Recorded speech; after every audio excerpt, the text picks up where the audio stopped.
Very good afternoon to all of you, dear students. Welcome to the live class. So now I will be revising the Portrait of a Lady. I hope you all can see the screen and it is very much visible to all of you. So it goes like this. Let me just give you a short information about the lesson. It is a very important chapter, the first chapter from Hornbill, and it's a revision class, so I might be discussing only the important points with you all, and then after that I will be displaying an MCQ in front of you so that you can answer me. Now it is written in the loving memory of the author's grandmother, and not only that, he describes his relationship with his grandmother over the years. And remember, he pens down her daily activities and how she evolved as a character as time passed by. Not only that, Kushwan Singh very skillfully explains her appearance, which helps create an image in the reader's mind. Obviously, the power of description is so lively, it is so cinematic, then obviously it creates an image in front of us. Okay, it seems that we know this person for a long time. Now, the important thing is that remember, as I told you, it is a story of the author and his grandmother, and what important information we get about the grandmother that makes this story very much special to us. First of all, grandmother, obviously when we talk about grandparents, what comes to our mind? They are very old, isn't it? So here also there is nothing exception to it here, because here also the grandmother of Kushwan Singh, she is very old, and obviously she had a wrinkled face also, and for the past 20 years she found her to be exactly the same. People used to refer her once as pretty, young and pretty, or perhaps many years ago when she haven't married yet, but for Kushwan Singh, for the past 20 years she was old and wrinkled. There was no change in her as such. And the physical structure, she was a bit short in height, she was fat, and she used to slightly bend or stoop a bit. Okay, and apart from that, we get to know something about the grandfather also. Okay, we get to know that the grandfather's portrait was in the portrait it was been seen that he was wearing a turban, and obviously he was having a long white beard.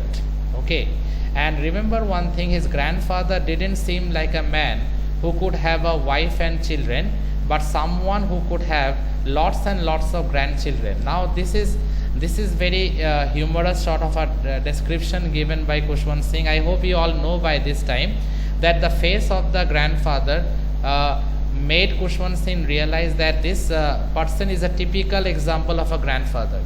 But it is very hard to think that this particular person once was actually a father and a husband also. That is very difficult to think on that, because this picture shows that this person is like a universal grandfather. Okay, and the grandmother, since she was a widow, she used to move around the house in spotless white salwar, as you know, and she never used to have a stick, or she never used to hold a stick. She used to rest one of her hands on her waist, and with the other hand she used to count the beads of rosary. What does this means? Counting the beads of rosary, can any one of you say what exactly what exactly does it means? Counting the beads of rosary. What nature of the grandmother gets exposed in this line? Okay, what was his nature? He was a very religious person. Yes, very good, absolutely right. She was very religious. Very nice answer. I am moving on to the next slide now. Okay, now in the initial days, as you know, they had a very strong bonding. Okay, they had a very good relationship, and she used to wake him up, and they used to be in the village, and she used to get him ready for school. Okay, and remember, the temple and the school was located side by side. Located side by side, you can say it was adjacent to one another, and she used to visit the temple. Okay, and she had a routine of reading the scriptures. Okay, she used to do that one, and remember, the temple priest was also the teacher. So elementary school education was going on one hand, and on other hand we find that in the temple the grandmother was listening to the the religious hymns, and she was reading the scriptures also. Okay, now see, the author along with the other children sat on veranda, as I told you. You can say veranda, you can say lawn also, lobby also. And what the author used to learn? Alphabets and morning prayers. And remember, they used to come back from school together, and remember the village dogs used to follow them, and she used to give them rotis or chapatis. We all know about it, right?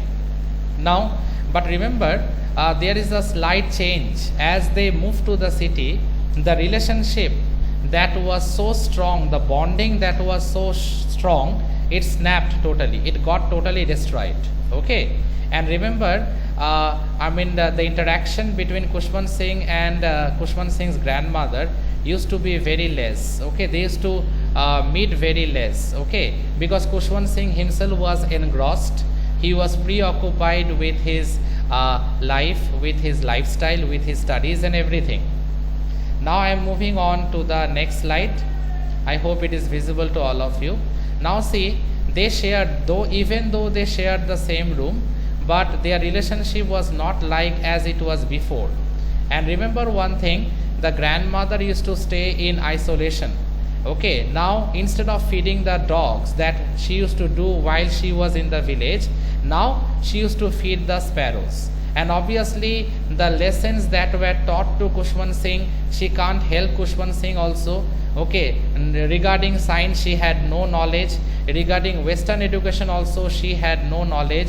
She was very upset because there was no teaching about God and the Holy Scriptures. Okay, now as days passed by, Kushwant Singh grew older, and Kushwant Singh went to the university, and ultimately it happened that their relationship, which was very strong in the village, in the first phase of the chapter we get to know, in the middle part of the chapter we get to know that as Kushwant Singh progressed, as Kushwant Singh became well educated, went to the university, later went abroad for higher studies, their relationship became soured.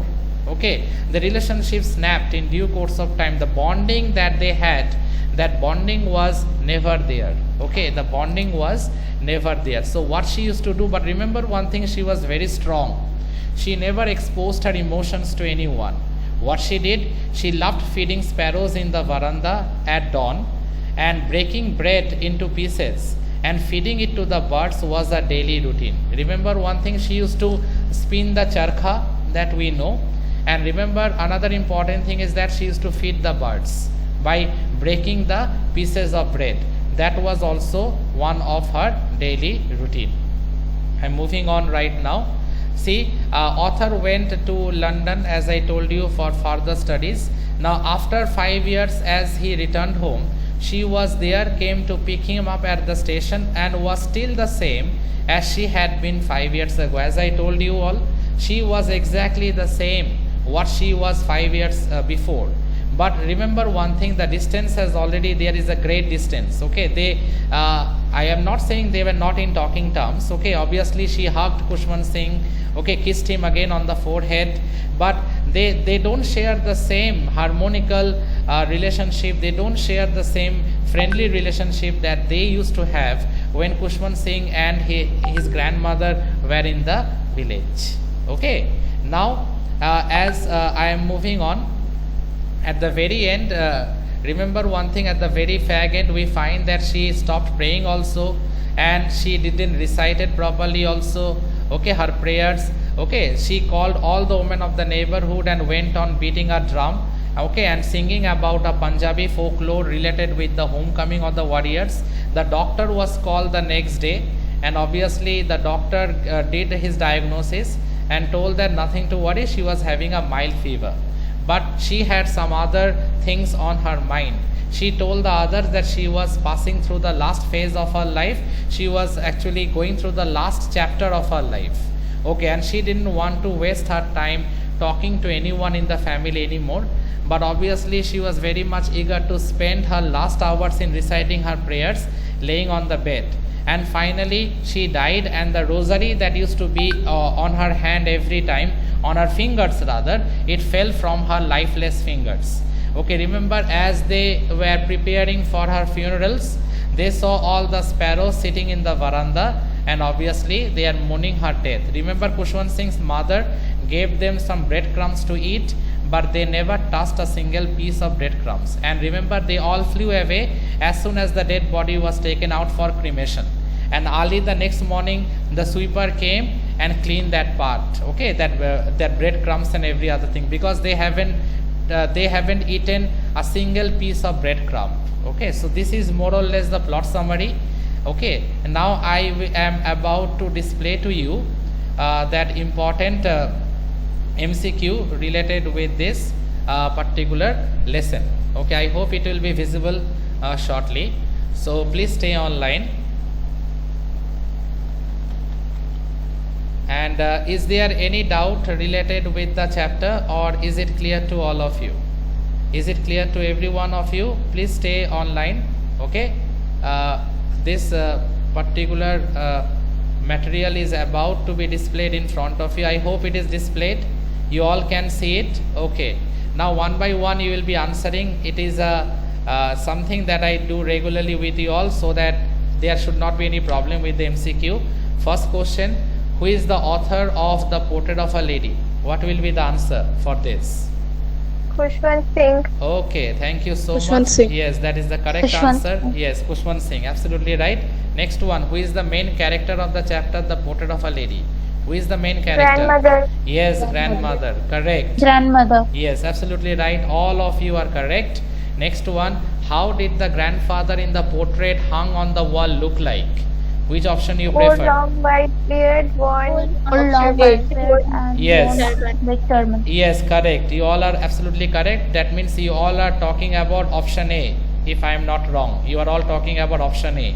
Old long white beard or big turban. Very good. Next one: how did the grandmother look? How she looked in that? Yes. Option B. Option B. Old short. No, CC. Yes, it will be option C. Option C. Yes, this will be the right one. Yes, correct. Old, short, slightly bent and fat. Okay, this will be the answer.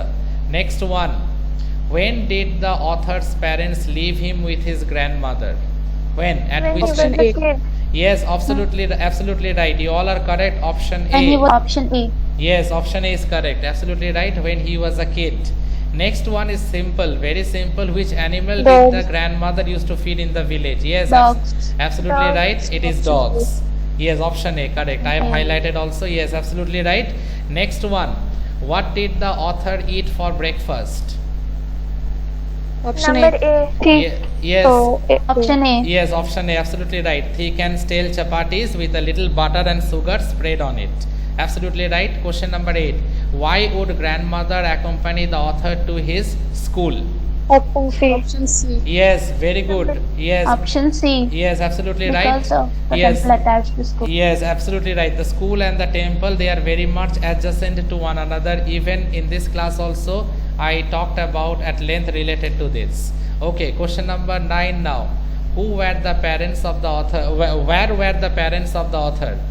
What will be the Option B. answer? It will be option B, city. Yes, absolutely right. C. Yes, correct. Now next one, second last one, I presume. What would the grandmother do in the temple on a daily basis? What she would do? Read scripture. Read scriptures. Yes, very good. It will be Read option. scriptures. Yes, absolutely correct. Option B, read scriptures. It is specifically been mentioned in the NCERT text that she used to read the scriptures. Okay. And now I am moving on to the last one. What was the turning point of the friendship between grandmother and the author? Very important. Option B. Option B. Option B, when his parents called them both to the city. Absolutely right. It is totally correct. Yes, option B is the right answer. Okay, thank you everyone for participating. It was nice to have a class, and I really am very impressed with your interactive skills. Okay, so the next group will be ready for tomorrow's ALS. Okay, thank you everyone. Have a nice day everyone. Thank you. Take care everyone. Thank you. Thank you, sir. Thank you everyone. Thank you. Thank you.